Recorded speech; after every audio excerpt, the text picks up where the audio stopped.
ಅಭಿವೃದ್ಧಿ ಹರಿಕಾರ ಡೈನಾಮಿಕ್ ಶಾಸಕರಾದ ಪಿ ರವಿಕುಮಾರ್ ಗಣಿಗಾರ್ ಅವರಿಂದ ಮಂಡ್ಯ ನಗರದಲ್ಲಿ ಮುಂದುವರಿದ ಅಭಿವೃದ್ಧಿ ಕಾರ್ಯ.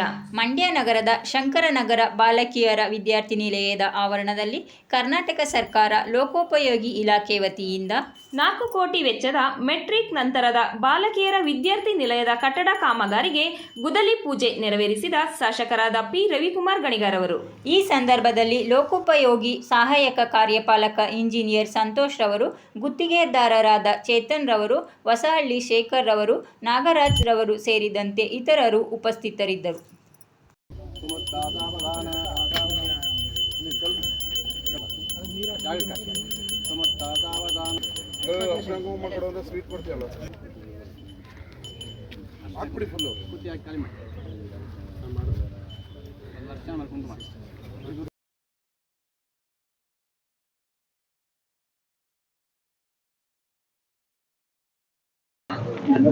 Okay sir. ಇವತ್ತು ಮಂಡ್ಯ ನಗರದಲ್ಲಿ ಮೆಟ್ರಿಕ್ ನಂತರದ ಹಾಸ್ಟೆಲ್ಗೆ ಗುದ್ದಲಿ ಪೂಜೆಯನ್ನು ಮಾಡಿದ್ವಿ. ಒಟ್ಟು 6 ಕೋಟಿ ರೂಪಾಯಿಯಲ್ಲಿ ಈ ಕಟ್ಟಡವನ್ನು ವಿತ್ ಲಿಫ್ಟ್ ನಿರ್ಮಾಣ ಮಾಡ್ತಾ ಇದ್ದೀವಿ. ವಿದ್ಯಾರ್ಥಿಗಳಿಗೆ ಶಾರ್ಟೇಜ್ ಇದ್ದಿದ್ದರಿಂದ ನಮ್ಮ ಸರ್ಕಾರ ಇದನ್ನು ಬಿಡುಗಡೆ ಮಾಡಿದೆ. ಇನ್ನು 1 ವರ್ಷದಲ್ಲಿ ಇದರ ಉದ್ಘಾಟನೆಯನ್ನು ಕೂಡ ಮಾಡ್ತೀವಿ. 11 ತಿಂಗಳು ಟೈಮ್ ಕೊಟ್ಟಿದ್ದೀವಿ. 12ನೇ ತಿಂಗಳಲ್ಲಿ ಉದ್ಘಾಟನೆಯನ್ನು ಮಾಡ್ತೀವಿ. ಉತ್ತಮವಾದ ಕಟ್ಟಡವನ್ನು ನಿರ್ಮಾಣ ಮಾಡಬೇಕು ಅಂತೇಳಿ ಕಾರ್ಲೆ ಗ್ರೂಪ್ನ ದಿನೇಶ್ ಅವರು ತಗೊಂಡಿದ್ದಾರೆ.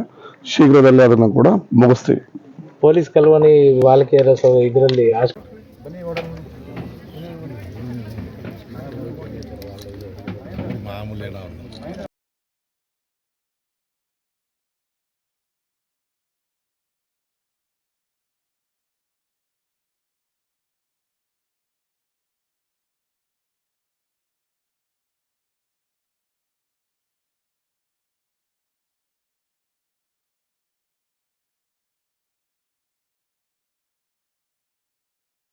ಸಬ್ಸ್ಕ್ರೈಬ್ ಬಟನ್ ಮೇಲೆ ಕ್ಲಿಕ್ ಮಾಡಿ ಹಾಗೂ ನಮ್ಮ ಹೊಸ ವಿಡಿಯೋ ನೋಟಿಫಿಕೇಷನ್ಗೋಸ್ಕರ ಪಕ್ಕದಲ್ಲಿ ಕಾಣುವ ಬೆಲ್ ಬಟನ್ ಮೇಲೆ ಕ್ಲಿಕ್ ಮಾಡಿ ಹಾಗೂ ಲೈಕ್ ಮಾಡಿ, ಶೇರ್ ಮಾಡಿ, ಕಮೆಂಟ್ ಮಾಡಿ.